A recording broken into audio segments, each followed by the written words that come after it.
오늘 하루도 참 수고 많으셨습니다. 긴 하루를 보내시고 이제 조용한 시간을 맞이하셨네요. 혹시 마음 한구석이 허전하거나 어떤 염려가 스며들어 오지는 않으신지요? 잠시 여러분의 마음을 한번 들여다보세요. 오늘 하루 동안 얼마나 많은 일들이 여러분의 마음을 스쳐 지나갔을까요? 아침에 일어나 가족들을 챙기며 시작한 하루, 아니면 홀로 조용히 시작한 하루. 그 사이사이 크고 작은 걱정들이 찾아왔을 테고, 때로는 깊은 외로움이나 불안감이 밀려왔을지도 모르겠습니다. 특히 우리와 같이 인생의 많은 계절을 지나온 사람들에게는 젊은 시절과는 다른 종류의 마음의 짐들이 있지요. 건강에 대한 걱정, 자녀들에 대한 마음, 경제적인 부담, 그리고 때로는 앞으로 남은 시간들을 어떻게 보낼까 하는 막연한 두려움까지. 하지만 여러분, 바로 그런 마음으로 이 시간을 찾아오셨다면 하나님께서 여러분을 이곳으로 이끄신 것입니다. 오늘 저는 여러분과 함께 수천 년 전 다윗이라는 한 사람이 깊은 체험을 통해 고백한 놀라운 말씀을 나누고 싶습니다. 바로 시편 23편 선한 목자에 대한 이야기입니다. 여러분도 아시다시피 다윗은 우리처럼 평범한 사람이었습니다. 어린 시절 들에서 양을 치는 목동이었고 청년기에는 왕이 되겠다는 꿈도 가져보지 못했던 사람이었습니다. 그런 그가 하나님을 만나고 인생의 깊은 골짜기와 높은 산들을 경험하면서 깨닫게 된 것이 있었습니다. 내가 이렇게 살아올 수 있었던 것은 나를 돌보시는 목자가 계셨기 때문이구나. 오늘 이 시간 우리도 다윗과 함께 그 발견의 여정을 떠나보겠습니다. 여러분의 지난 세월들을 돌아보시면서 그 모든 순간순간에 함께하신 선한 목자의 손길을 발견하게 되실 것입니다. 자, 이제 함께 하나님의 말씀을 들어보겠습니다. 시편 23편 천천히 마음에 새기며 들어보시기 바랍니다. 여호와는 나의 목자시니 내게 부족함이 없으리로다. 그가 나를 푸른 풀밭에 누이시며 쉴만한 물가로 인도하시는도다. 내 영혼을 소생시키시고 자기 이름을 위하여 의의 길로 인도하시는도다. 내가 사망의 음침한 골짜기로 다닐지라도 해를 두려워하지 아니할 것은 주께서 나와 함께 하심이라. 주의 지팡이와 막대기가 나를 안위하시나이다. 주께서 내 원수의 목전에서 내게 상을 차려주시고 기름을 내 머리에 부으시니 내 잔이 넘치나이다. 내 평생의 선하심과 인자하심이 반드시 나를 따르리니 내가 여호와의 집에 영원히 살리로다. 여러분, 다윗이 이 시편을 쓸 때의 마음을 한번 상상해 보세요. 그는 어린 시절 베들레헴 들판에서 양들을 돌보던 목동이었습니다. 매일 이른 새벽부터 해질 무렵까지 양들과 함께 지내면서 그는 한 가지 사실을 깊이 깨달았습니다. 양들은 목자 없이는 하루도 살 수 없구나. 양들은 참으로 연약한 동물입니다. 방향 감각도 떨어지고 위험을 감지하는 능력도 부족합니다. 목자가 앞서가지 않으면 길을 잃고 목자가 지키지 않으면 늑대의 밥이 되고 맙니다. 그런 양들을 매일 돌보면서 다윗은 목자의 사랑이 얼마나 크고 깊은지를 체험했던 것입니다. 그런데 세월이 흘러 다윗 자신이 인생의 여러 어려움을 겪으면서 깨달은 것이 있었습니다. 아, 나도 양과 같은 존재였구나. 그리고 나에게도 목자가 계셨구나. 여러분은 어떠세요? 지금까지 살아오신 세월을 돌이켜보시면 정말 혼자 힘으로만 여기까지 오신 것일까요? 생각해 보세요. 어린 시절 부모님의 품에서 자라날 때를 말입니다. 그때 여러분은 내일 먹을 것이 있을까, 잠들 곳이 있을까 걱정하지 않았지요. 부모님이 모든 것을 준비해 두셨다는 것을 알고 있었기 때문입니다. 청년기에 꿈을 품고 세상으로 나아갈 때도 분명 두렵고 막막한 순간들이 있었을 것입니다. 하지만 그때마다 예상치 못한 곳에서 도움의 손길이 나타났고 길이 열렸지요. 결혼하고 가정을 이루시며 자녀들을 키우실 때는 또 어떠셨습니까?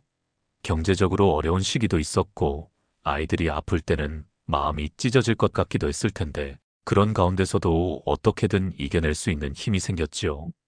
그리고 지금 인생의 후반기를 맞이하신 이 시점에서 돌아보시니 그 모든 순간순간이 우연이 아니었다는 것을 아시게 됩니다.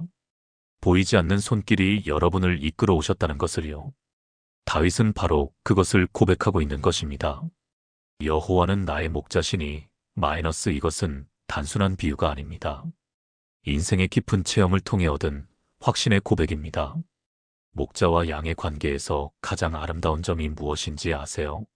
목자는 양을 위해서라면 자신의 목숨도 기꺼이 내어놓는다는 것입니다. 그리고 양은 목자의 음성을 알아듣고 목자만을 따라간다는 것입니다. 하나님도 우리에게 그런 목자이십니다. 우리를 위해 독생자 예수님까지 내어주신 사랑의 목자이시지요. 그리고 우리가 그분의 음성에 귀를 기울일 때 그분은 우리를 가장 좋은 길로 인도해 주시는 것입니다. 혹시 지금 여러분의 마음에 정말 하나님이 나의 목자가 되실까? 하는 의문이 드시나요? 그렇다면 잠시 조용히 여러분의 지난 날들을 돌이켜보세요. 힘들었던 그 순간들에서 어떻게 견딜 수 있는 힘을 얻으셨는지요? 절망의 순간에 어디서 희망의 빛을 발견하셨는지요? 외로운 길을 걸을 때 누가 위로를 주셨는지요? 그 모든 것이 우연일까요? 아닙니다. 보이지 않는 선한 목자께서 여러분과 함께 걸어오신 발자취들입니다. 내게 부족함이 없으리로다 마이너스 이 말씀을 처음 들으면 어떤 생각이 드시나요? 정말 그럴까? 나에게는 부족한 것이 너무 많은데. 이런 생각이 드실 수도 있겠지요. 사실 우리가 살아가면서 느끼는 부족함은 참으로 많습니다. 젊은 시절에는 돈이 부족했고, 시간이 부족했고, 경험이 부족했습니다. 지금은 또 어떠신가요? 건강이 예전 같지 않아서 부족함을 느끼시고, 체력이 딸려서 하고 싶은 일들을 못할 때가 있으시지요. 그런데 다윗이 말하는 부족함이 없다는 것은 무엇일까요? 여러분, 목자와 함께 있는 양을 한번 생각해 보세요. 그 양에게 정말 부족한 것이 없을까요? 양은 사자처럼 빠르게 달릴 수도 없고, 독수리처럼 높이 날 수도 없고, 코끼리처럼 힘이 센 것도 아닙니다. 하지만 선한 목자와 함께 있는 양에게는 정말로 부족함이 없습니다. 왜일까요? 목자가 양에게 필요한 모든 것을 공급해주기 때문입니다. 양이 배고프면 목자가 좋은 꼴을 찾아 인도해주고, 목이 마르면 깨끗한 물가로 데려가 줍니다. 위험이 닥치면 목자가 지팡이와 막대기로 지켜주고, 길을 잃으면 목자가 찾아서 데려옵니다. 우리도 마찬가지입니다. 하나님이 우리의 목자가 되실 때 우리에게는 정말로 부족함이 없습니다. 우리에게 필요한 것을 하나님께서 다 아시고 가장 적절한 때에 가장 좋은 것으로 채워주시기 때문입니다. 생각해 보세요. 지금까지 살아오시면서 정말로 절대적으로 필요한 것이 없어서 큰 어려움을 당한 적이 있으셨나요? 물론 힘든 시기는 있으셨을 것입니다. 경제적으로 어려웠던 때, 건강이 좋지 않았던 때, 가족 관계에서 고민이 많았던 때. 하지만 그런 가운데서도 어떻게든 버텨낼 수 있는 힘이 있었고 필요한 도움이 있었지요.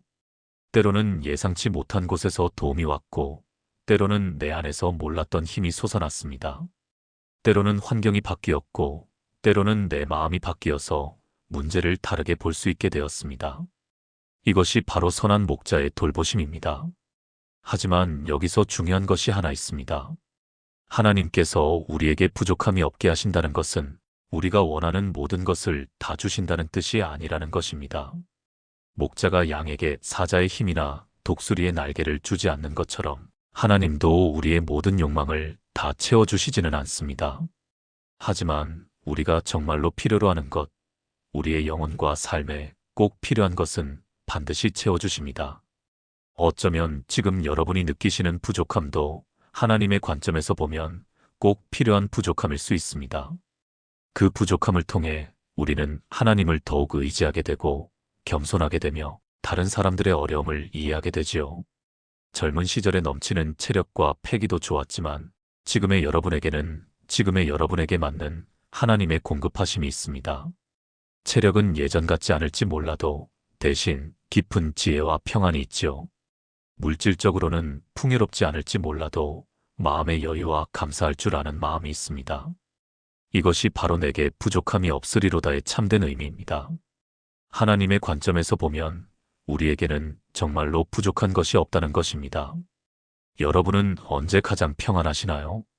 아마도 조용한 아침 따뜻한 햇살이 창문으로 들어올 때, 혹은 저녁 노을을 바라보며 차 한 잔을 마실 때, 또는 가족들과 함께 편안한 식사를 할 때일 것입니다.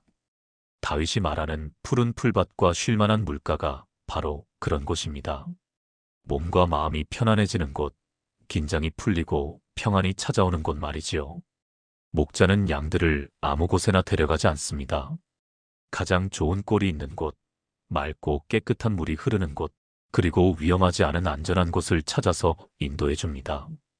하나님도 우리에게 그런 목자이십니다. 우리의 영혼이 메마를 때, 지칠 때, 상할 때, 하나님께서는 우리를 푸른 풀밭으로 쉴만한 물가로 인도해 주십니다. 그런 곳이 어디일까요? 때로는 조용한 교회 예배당에서 찬송을 부를 때일 수도 있고, 때로는 성경을 읽으며 하나님의 음성을 들을 때일 수도 있습니다. 때로는 사랑하는 사람과 나누는 대화 속에서일 수도 있고, 때로는 자연 속에서 혼자만의 시간을 가질 때일 수도 있습니다. 중요한 것은 하나님께서 각 사람마다 그 사람에게 맞는 푸른 풀밭을 예비해 두셨다는 것입니다. 생각해 보세요. 여러분이 가장 힘들었던 시기를 말입니다. 그때 어떻게 다시 일어설 수 있는 힘을 얻으셨나요? 어떤 분은 가족들의 사랑 안에서 위로를 받으셨을 것이고, 어떤 분은 신앙 안에서 평안을 찾으셨을 것입니다. 또 어떤 분은 좋은 친구들과의 만남을 통해서, 또 어떤 분은 의미 있는 일을 하면서 새로운 힘을 얻으셨을 것입니다. 그 모든 것이 하나님께서 여러분을 위해 예비하신 푸른 풀밭이었습니다. 그런데 여기서 주목할 점이 하나 있습니다. 누이시며라는 표현입니다. 목자가 양을 푸른 풀밭에 누인다는 것은 무엇을 의미할까요? 양들은 서서 풀을 뜯을 수도 있습니다. 하지만 목자가 양을 누인다는 것은 완전히 편안하고 안전한 상태에서 쉬도록 한다는 의미입니다. 양이 누워서 쉴 수 있다는 것은 주변에 위험이 전혀 없고 목자가 완벽하게 지켜주고 있다는 확신이 있을 때만 가능합니다. 우리도 마찬가지입니다. 하나님께서 우리를 푸른 풀밭에 누이신다는 것은 우리가 모든 염려와 걱정을 내려놓고 완전히 편안하게 쉴 수 있도록 해주신다는 의미입니다. 혹시 지금 여러분의 마음에 무거운 짐이 있으신가요? 건강에 대한 걱정, 자녀들에 대한 염려, 경제적인 부담, 미래에 대한 불안. 그런 짐들을 잠시 내려놓아 보세요. 그리고 하나님의 품 안에서 편안히 쉬어 보세요. 마치 어린 시절 어머니 품에 안겨서 모든 걱정을 잊고 편안히 잠들었던 것처럼 말입니다. 쉴만한 물가도 마찬가지입니다. 물은 생명의 근원입니다. 물이 없으면 아무리 푸른 풀밭이 있어도 소용이 없지요. 우리 영혼에도 생명의 물이 필요합니다. 그 생명의 물이 무엇일까요? 바로 하나님의 사랑입니다. 하나님의 말씀입니다. 하나님과의 교제입니다. 세상의 많은 것들이 우리에게 만족을 주는 것처럼 보이지만 결국 우리 영혼의 갈증을 진정으로 해결해 주는 것은 하나님뿐입니다. 예수님도 사마리아 여인에게 이렇게 말씀하셨습니다. 누구든지 이 물을 마시는 자는 다시 목마르려니와 내가 주는 물을 마시는 자는 영원히 목마르지 아니하리니 내가 주는 물은 그 속에서 영생하도록 솟아나는 샘물이 되리라. 여러분, 지금 이 순간이 바로 하나님께서 여러분을 쉴만한 물가로 인도하신 시간일 수 있습니다. 이 조용한 시간, 하나님의 말씀을 듣는 이 시간을 통해서 여러분의 메마른 영혼이 다시 촉촉해지기를 기도합니다. 소생이라는 단어, 참 아름다운 말이지요. 죽어가던 것이 다시 살아나는 것, 시들어가던 것이 다시 푸르러지는 것을 의미합니다. 우리네 인생을 살아가다 보면 영혼이 지치고 메마를 때가 있습니다. 특히 나이가 들어갈수록 여러 가지 일들로 인해 마음이 무거워지고 영혼이 시들어가는 것을 느낄 때가 있지요. 건강이 예전 같지 않을 때, 사랑하는 사람을 떠나보낼 때, 오랜 꿈이 무너질 때, 자녀들이 기대와 다른 길을 갈 때, 그런 순간들에 우리의 영혼은 깊은 상처를 받습니다. 어떤 때는 이제 정말 끝인가 하는 생각이 들기도 하고 내 인생이 이렇게 흘러가는 것인가 하는 절망감에 빠지기도 합니다. 하지만 놀라운 것은 하나님께서는 그런 우리의 영혼을 소생시키신다는 것입니다. 마치 메마른 땅에 비가 내리면 죽은 것 같던 씨앗들이 다시 싹을 틔우는 것처럼 하나님의 은혜가 임할 때 우리의 영혼도 다시 살아나게 됩니다. 여러분도 그런 경험이 있으시지 않나요? 정말 힘들어서 이제 더 이상 못 견디겠다 싶었는데 어느 날 갑자기 마음에 평안이 찾아오고 새로운 희망이 보이기 시작한 적 말입니다. 어떤 때는 좋은 말씀을 듣고서, 어떤 때는 사랑하는 사람의 위로를 받고서, 어떤 때는 아름다운 자연을 보면서, 어떤 때는 특별한 이유도 없이 그냥 마음 깊은 곳에서부터 새로운 힘이 솟아오른 적이 있으실 것입니다. 그것이 바로 하나님께서 우리의 영혼을 소생시키시는 방법입니다. 실제로 성경을 보면 하나님께서 사람들의 영혼을 소생시키시는 장면들이 많이 나옵니다. 엘리야 선지자는 갈멜산에서 큰 승리를 거두었지만 이세벨의 위협을 받고 로뎀나무 아래서 죽기를 구했습니다. 그때 하나님께서는 천사를 보내어 그에게 음식을 주시고 호렙산에서 세미한 음성으로 그의 영혼을 소생시켜 주셨습니다. 욥은 극심한 고난을 겪으며 절망했지만 하나님을 만나는 경험을 통해 영혼이 소생되었습니다. 내가 주께 대하여 귀로 듣기만 하였사오나 이제는 눈으로 주를 배움나이다라고 고백할 수 있었습니다. 베드로는 예수님을 3번 부인한 후 통곡했지만 부활하신 예수님께서 내가 나를 사랑하느냐? 고 3번 물어주심으로 영혼이 소생되었습니다. 여러분의 지난 세월을 돌이켜보세요. 정말 어두웠던 터널 같은 시간들이 있었을 것입니다. 하지만 그 터널을 지나 다시 빛을 보게 되었을 때 그 빛이 얼마나 밝고 따뜻했는지요. 그때의 그 빛이 바로 하나님의 소생시키심이었습니다. 그리고 지금 혹시 다시 어려운 시기를 보내고 계신 분이 계시다면 낙심하지 마세요. 하나님은 어제나 오늘이나 동일하신 분입니다. 과거에 여러분의 영혼을 소생시켜 주셨던 그 하나님께서 지금도 여러분을 소생시켜 주실 것입니다. 때로는 즉시 보이는 변화가 있을 수도 있고, 때로는 조금씩 천천히 회복이 일어날 수도 있습니다. 하지만 분명한 것은 하나님께서는 포기하지 않으시고 끝까지 우리의 영혼을 소생시켜 주신다는 것입니다. 지금 이 순간에도 하나님의 소생시키시는 능력이 여러분의 마음에 임하고 있습니다. 깊은 숨을 한번 쉬어보세요. 그리고 하나님의 사랑이 여러분의 마음 깊숙한 곳까지 스며들어가는 것을 느껴보세요. 의의 길 -이 표현을 들으면 어떤 생각이 드시나요? 혹시 나는 의로운 사람이 아닌데 라는 생각이 먼저 드시지는 않나요? 사실 우리가 살아오면서 완전히 의로웠던 순간이 얼마나 될까요? 돌이켜보면 후회되는 선택들, 잘못된 판단들, 상처 준 말들이 참 많습니다. 특히 나이가 들어갈수록 젊은 시절의 실수들이나 잘못된 선택들이 더욱 선명하게 기억나기도 합니다. 그때 왜 그렇게 했을까? 다시 알 수 있다면 하는 아쉬움들도 많고요. 그런데 하나님께서 우리를 의의 길로 인도하신다는 것은 무엇을 의미할까요? 여기서 의라는 것은 우리 자신의 의로움이 아닙니다. 우리가 완벽해서, 우리가 잘해서 의로운 것이 아니라 하나님께서 우리를 의롭다고 여겨주시고 의로운 길로 인도해 주시는 것입니다. 목자가 양을 인도할 때 양이 길을 잘 알아서 따라가는 것이 아니지요. 양은 그저 목자의 음성을 듣고 따라갈 뿐입니다. 목자가 가는 길이 곧 안전한 길이고 좋은 길입니다. 우리도 마찬가지입니다. 우리가 길을 잘 알아서 의로운 길을 가는 것이 아니라 선한 목자이신 하나님을 따라갈 때 자연스럽게 의로운 길을 가게 되는 것입니다. 그런데 여기서 중요한 것은 자기 이름을 위하여라는 표현입니다. 하나님께서 우리를 의의 길로 인도하시는 이유가 무엇일까요? 그것은 하나님의 이름을 위해서, 즉 하나님의 영광을 위해서입니다. 이것이 참으로 은혜로운 부분입니다. 하나님께서는 우리가 잘해서 우리를 사랑하시는 것이 아니라 당신의 이름을 위해서, 당신의 영광을 위해서 우리를 끝까지 포기하지 않으시고 의로운 길로 인도해 주시는 것입니다. 마치 부모가 자녀를 사랑하는 것과 같습니다. 부모는 자녀가 잘해서 사랑하는 것이 아니라 자녀이기 때문에 사랑합니다.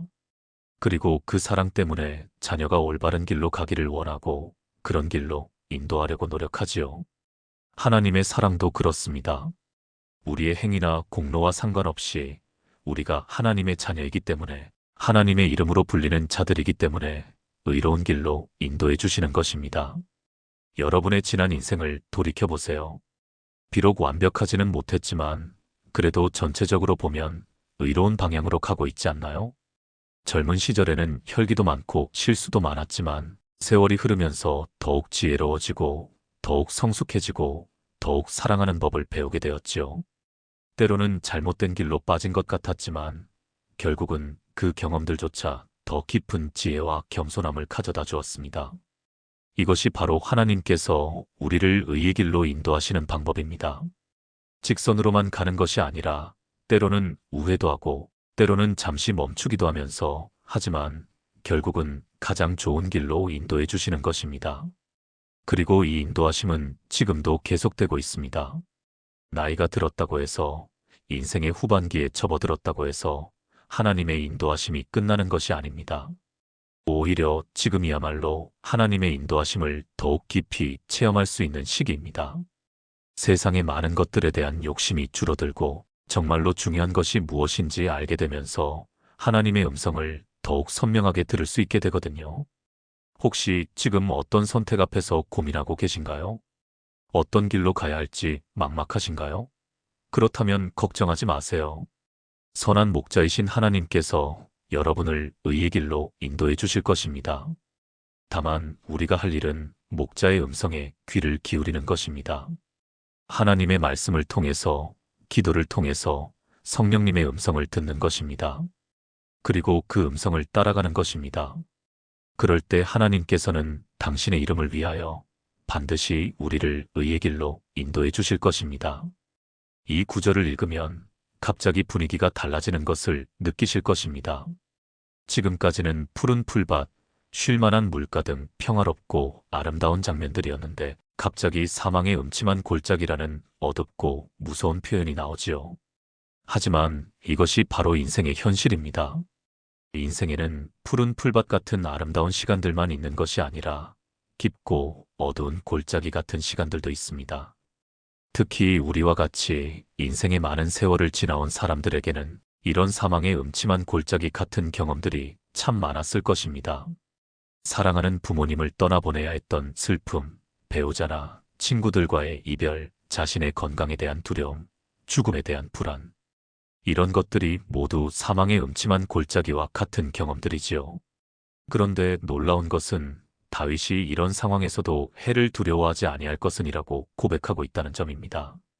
어떻게 그럴 수 있을까요? 사망의 골짜기 같은 두려운 상황에서 어떻게 두려워하지 않을 수 있을까요? 그 이유를 다음 구절에서 찾을 수 있습니다. 주께서 나와 함께 하심이라. 바로 여기에 모든 비밀이 있습니다. 혼자가 아니기 때문입니다. 선한 목자께서 함께 계시기 때문입니다. 어린아이가 어두운 밤길을 걸을 때를 생각해 보세요. 혼자라면 무서워서 한 발자국도 나아갈 수 없을 것입니다. 하지만 믿을 만한 어른, 특히 부모님이 손을 잡고 함께 걸어주면 어떨까요? 길이 어두워도 주변이 무서워도 부모님이 함께 계시기 때문에 안심하고 걸을 수 있을 것입니다. 우리의 인생 여정도 마찬가지입니다. 아무리 어둡고 무서운 골짜기라도 선한 목자이신 하나님께서 함께 걸어주시면 두려울 것이 없습니다. 주의 지팡이와 막대기가 나를 안위하시나이다라는 표현도 의미가 깊습니다.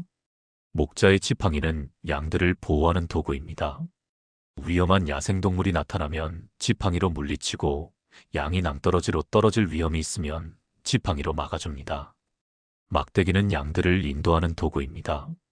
길을 잃고 헤맬 때 막대기로 방향을 알려주고 게을러서 뒤처질 때 막대기로 재촉하기도 합니다. 하나님도 우리에게 그런 목자이십니다. 때로는 지팡이로 우리를 보호해 주시고 때로는 막대기로 우리를 인도해 주십니다. 그런데 여기서 아니하시나이다라는 표현이 특별합니다. 지팡이와 막대기가 아니한다는 것은 무엇을 의미할까요? 보통 지팡이나 막대기 하면 무력이나 권위를 연상하기 쉽습니다. 하지만 목자의 지팡이와 막대기는 다릅니다. 그것은 사랑의 도구입니다. 양들을 사랑해서 보호하고 인도하는 도구입니다. 그래서 양들에게는 목자의 지팡이와 막대기가 두려운 것이 아니라 오히려 안위가 되는 것입니다. 아, 목자님이 여기 계시는구나. 목자님이 나를 지켜주고 계시는구나. 여러분도 그런 경험이 있으시지 않나요? 정말 힘들고 어려운 상황에서 하나님의 손길을 느꼈던 순간들 말입니다. 때로는 위기의 순간에 예상치 못한 도움이 나타났고, 때로는 절망의 순간에 희망의 빛을 보게 되었고, 때로는 두려운 순간에 평안이 찾아왔습니다. 그것이 바로 하나님의 지팡이와 막대기였습니다. 하나님께서 여러분을 보호하시고 인도하시는 사랑의 손길이었습니다. 그리고 지금도 여러분이 어떤 어려운 상황에 처해 계시든 하나님의 지팡이와 막대기가 여러분과 함께하고 있습니다. 여러분을 보호하시고 인도하시고 안위해 주시는 하나님의 사랑이 여러분과 함께하고 있습니다. 죽음에 대한 두려움이 있으신가요? 걱정하지 마세요. 선한 목자께서 그 골짜기까지도 함께 걸어주실 것입니다. 병에 대한 불안이 있으신가요? 괜찮습니다. 하나님의 지팡이가 여러분을 지켜주실 것입니다. 미래에 대한 걱정이 있으신가요? 두려워하지 마세요. 하나님의 막대기가 여러분을 올바른 길로 인도해 주실 것입니다. 사망의 음침한 골짜기는 분명 어렵고 힘든 곳입니다. 하지만 그곳에서도 우리는 혼자가 아닙니다. 선한 목자께서 함께 계십니다. 갑자기 분위기가 또 달라집니다. 어두운 골짜기를 지나니 이제 상을 차려주시는 장면이 나오네요. 마치 큰 잔치에 초대받은 것 같은 느낌입니다. 그런데 여기서 특별한 것은 내 원수의 목전에서라는 표현입니다. 왜 하나님께서는 원수들이 보는 앞에서 상을 차려주시는 걸까요? 이것은 고대 근동 지방의 관습과 관련이 있습니다. 그 당시에는 손님을 집에 초대해서 상을 차려주는 것이 최고의 환대였습니다. 그리고 일단 누군가를 손님으로 받아들이면 주인은 그 손님을 끝까지 보호할 의무가 있었습니다. 즉, 내 원수의 목전에서 내게 상을 차려주신다는 것은 하나님께서 우리를 당신의 귀한 손님으로 받아주시고 모든 대적들 앞에서 우리를 보호하시고 높여주신다는 의미입니다. 생각해 보세요. 지금까지 살아오시면서 여러분을 힘들게 했던 원수들이 있었을 것입니다. 여기서 원수라고 해서 꼭 사람만을 의미하는 것은 아닙니다. 질병이 원수가 될 수도 있고, 가난이 원수가 될 수도 있고, 절망이나 두려움이 원수가 될 수도 있습니다. 때로는 실제로 우리를 미워하고 괴롭히는 사람들이 원수가 될 수도 있고요. 하지만 놀라운 것은 하나님께서는 그런 모든 원수들이 보는 앞에서 우리에게 상을 차려주신다는 것입니다. 질병이 여러분을 괴롭혔나요? 하지만 하나님께서는 그 질병 앞에서도 여러분에게 치유와 회복의 상을 차려주셨습니다.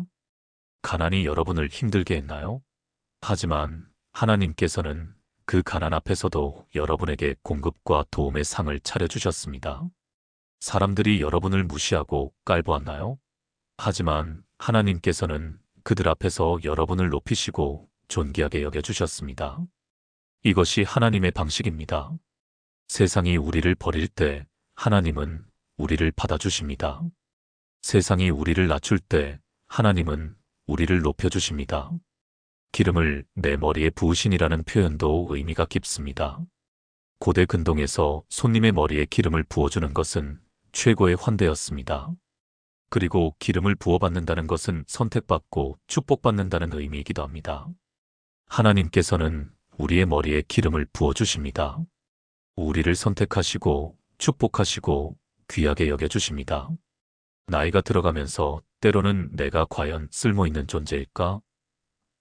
이제 나도 다 늙어서 아무 소용없는 사람이 된 것은 아닐까? 하는 생각이 들 때가 있을 것입니다. 하지만 하나님의 관점에서는 그렇지 않습니다.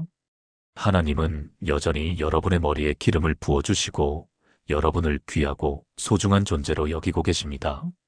여러분의 경험과 지혜, 여러분의 사랑과 인내, 여러분의 기도와 믿음, 이 모든 것이 하나님께는 너무나 소중합니다. 내 잔이 넘치나이다라는 고백은 어떨까요? 잔이 넘친다는 것은 부족함이 없을 뿐만 아니라 풍성하다는 의미입니다. 하나님의 축복은 그냥 필요한 만큼만 주시는 것이 아닙니다. 넘치도록 풍성하게 주십니다. 물론 우리 눈에는 부족해 보일 때도 있습니다. 더 많은 돈이 있었으면 좋겠고, 더 좋은 건강이 있었으면 좋겠고, 더 화목한 가정이 있었으면 좋겠다는 생각이 들 때도 있지요. 하지만 하나님의 관점에서 보면 우리에게는 정말로 넘치는 축복이 있습니다. 매일 아침 눈을 뜨고 새로운 하루를 시작할 수 있는 것, 사랑하는 사람들과 함께 할 수 있는 것, 하나님을 알고 믿을 수 있는 것, 이 모든 것이 넘치는 축복입니다. 특히 신앙이 있다는 것, 하나님의 자녀라는 것, 영원한 생명의 소망이 있다는 것, 이것은 세상의 어떤 보물과도 바꿀 수 없는 넘치는 축복입니다. 그러므로 오늘 이 시간 여러분의 잔이 얼마나 넘치고 있는지 한번 생각해 보세요. 부족한 것들만 보지 마시고 이미 주어진 풍성한 축복들을 바라보세요. 그럴 때 여러분도 다윗처럼 내 잔이 넘치나이다라고 고백할 수 있을 것입니다. 이제 시편 23편의 마지막 부분입니다. 다윗의 고백이 절정에 달하고 있습니다. 내 평생에 -2 표현이 얼마나 확신에 찬 고백인지 아시나요? 다윗은 자신의 남은 모든 생애에 대해 확신을 가지고 고백하고 있습니다. 보통 우리는 미래에 대해 불안해합니다. 앞으로 어떤 일이 일어날까? 건강은 괜찮을까? 경제적으로 어려워지지는 않을까? 혼자 남게 되면 어떻게 하지? 이런 걱정들이 많지요. 하지만 다윗은 다릅니다. 그는 자신의 평생, 즉 남은 모든 생애에 대해서 확신을 가지고 있습니다. 왜일까요? 그 이유는 지금까지의 경험 때문입니다. 지금까지 하나님께서 어떻게 자신을 돌보셨는지 체험했기 때문에 앞으로도 그럴 것이라는 확신을 가질 수 있었던 것입니다. 여러분도 마찬가지입니다. 지금까지 살아오신 세월을 돌이켜보시면 정말 어려운 순간들이 많았을 것입니다. 하지만 그 모든 어려움을 이겨내고 지금 여기까지 오셨지요. 그것이 우연일까요? 아닙니다. 하나님의 선하심과 인자하심이 여러분을 따라다니며 돌보셨기 때문입니다. 선하심과 인자하심이 나를 따르리니 -2 표현이 참 아름답습니다. 마치 충성스러운 개가 주인을 따라다니는 것처럼 하나님의 선하심과 인자하심이 우리를 따라다닌다는 것입니다. 선하심은 하나님의 본성입니다. 하나님은 선하신 분이시기 때문에 우리에게도 선한 것만을 주시려고 하십니다. 비록 우리 눈에는 어려워 보이는 일들도 하나님의 관점에서는 결국 우리에게 선한 것이 됩니다. 인자하심은 하나님의 사랑입니다. 우리가 잘못해도 용서해 주시고 우리가 부족해도 사랑해 주시는 하나님의 변함없는 사랑입니다. 이 선하심과 인자하심이 우리를 따른다는 것은 무엇을 의미할까요? 우리가 어디를 가든지 어떤 상황에 처하든지 하나님의 선하심과 인자하심이 우리와 함께 한다는 뜻입니다. 때로는 우리가 하나님을 잊고 살 때도 있습니다. 바쁜 일상에 쫓겨서 또는 어려운 상황에 빠져서 하나님을 멀리 느낄 때도 있지요. 하지만 놀라운 것은 우리가 하나님을 잊어도 하나님은 우리를 잊지 않으신다는 것입니다. 하나님의 선하심과 인자하심은 여전히 우리를 따라다니며 우리를 돌보고 계시는 것입니다. 반드시라는 표현도 주목해 보세요. 다윗은 아마도 혹시라고 하지 않습니다. 반드시라고 확신에 찬 고백을 합니다. 이것은 소망사항이 아니라 확신입니다. 믿음의 선언입니다. 여러분도 이런 확신을 가질 수 있습니다. 지금까지 여러분과 함께 하셨던 하나님께서 앞으로도 변함없이 여러분과 함께 하실 것이라는 확신을요. 나이가 들어갈수록 불안해지는 것들이 많습니다. 하지만 그런 불안 가운데서도 우리에게는 이런 확신이 있습니다. 하나님의 선하심과 인자하심이 우리 평생에 반드시 우리를 따를 것이라는 확신 말입니다. 드디어 시편 23편의 마지막 구절에 도달했습니다. 내가 여호와의 집에 영원히 살리로다. 이 고백은 단순히 교회에 열심히 다니겠다는 의미가 아닙니다. 더 깊고 풍성한 의미가 담겨 있습니다. 여호와의 집이 무엇일까요? 구약시대에는 성전을 의미했을 수도 있습니다. 하지만 더 본질적으로는 하나님께서 거하시는 곳, 하나님의 임재가 있는 곳을 의미합니다. 그렇다면 여호와의 집에 영원히 산다는 것은 무엇을 의미할까요? 그것은 하나님과 함께 살아가는 삶, 하나님의 임재 안에서 살아가는 삶을 의미합니다. 이것은 단순히 미래의 천국에서만 실현되는 것이 아닙니다. 지금 여기서부터 시작되는 것입니다. 우리가 하나님을 나의 목자로 고백하고 하나님의 인도하심을 받아들일 때 우리는 이미 여호와의 집에서 살기 시작하는 것입니다. 여러분의 집을 한번 생각해 보세요. 집이 왜 소중한가요? 집은 단순히 건물이 아니라 가족이 함께 모여 사는 곳이고, 사랑이 있는 곳이고, 평안이 있는 곳이고, 쉼이 있는 곳이기 때문입니다.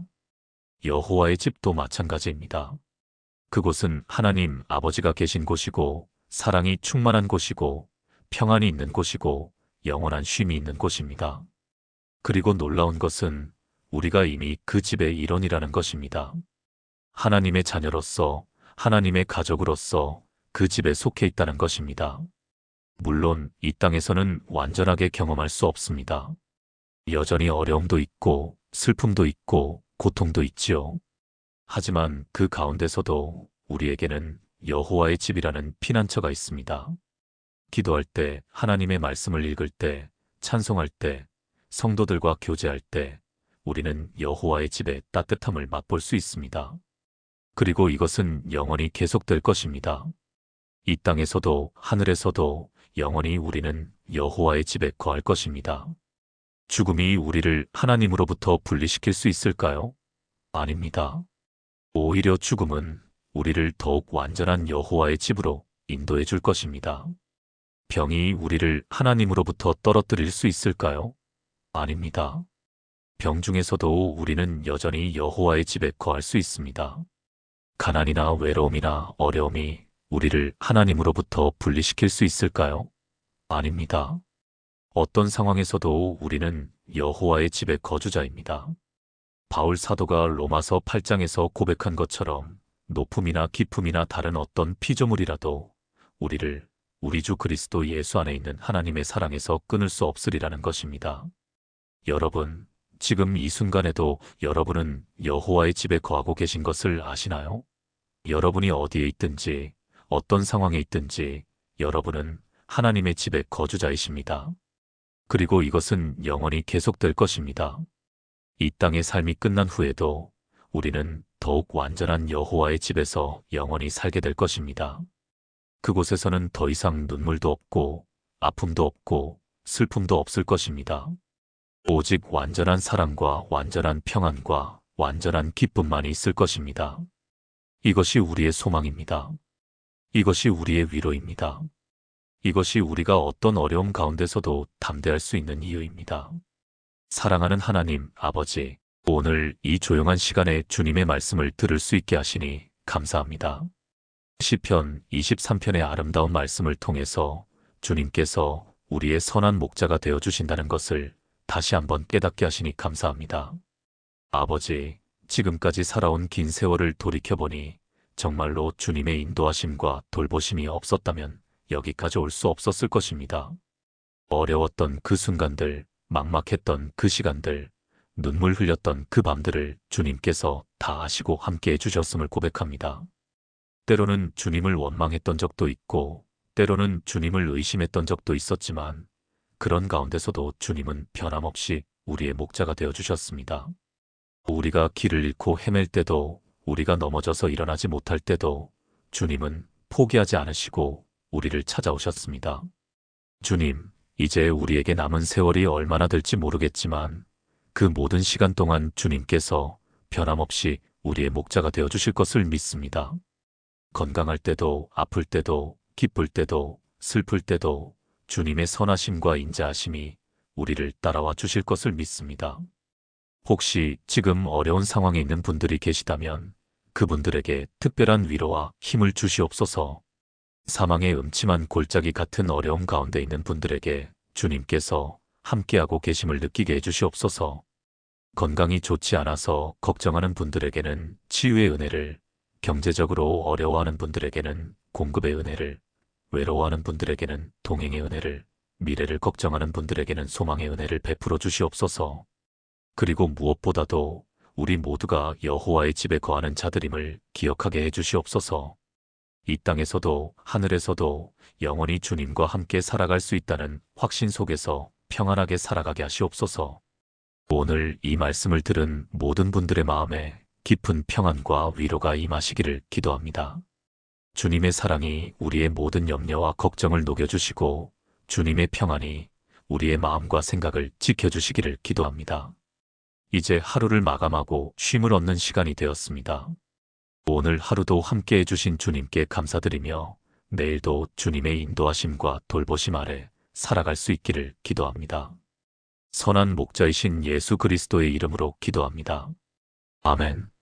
사랑하는 성도님들, 오늘 이 긴 시간을 함께 해주셔서 진심으로 감사드립니다. 시편 23편의 아름다운 말씀을 통해서 하나님의 사랑과 은혜를 다시 한번 확인할 수 있는 시간이었기를 바랍니다. 여러분 각자의 인생 여정이 다르고 지금 처한 상황도 다르겠지만 한 가지 변하지 않는 진리가 있습니다. 바로 하나님께서 우리의 선한 목자가 되어주신다는 것입니다. 오늘 이 말씀이 여러분의 마음에 깊이 새겨져서 어떤 어려움이 와도 여호와는 나의 목자시니 내게 부족함이 없으리로다라고 고백할 수 있는 믿음의 사람들이 되시기를 바랍니다.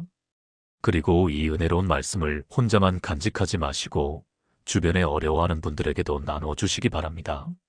좋은 말씀은 함께 나눌 때 더욱 큰 기쁨이 되고 더욱 큰 위로가 됩니다. 오늘 이 방송이 도움이 되셨다면 구독과 좋아요 버튼을 눌러주시고 알림 설정도 해주시면 앞으로 더 좋은 말씀 묵상으로 여러분과 함께 할 수 있을 것 같습니다. 여러분의 남은 하루가 평안하시고 오늘 밤 깊은 잠 속에서도 선한 목자이신 하나님의 사랑이 여러분과 함께 하시기를 기도합니다. 다음에 또 좋은 말씀으로 만나 뵙겠습니다. 감사합니다.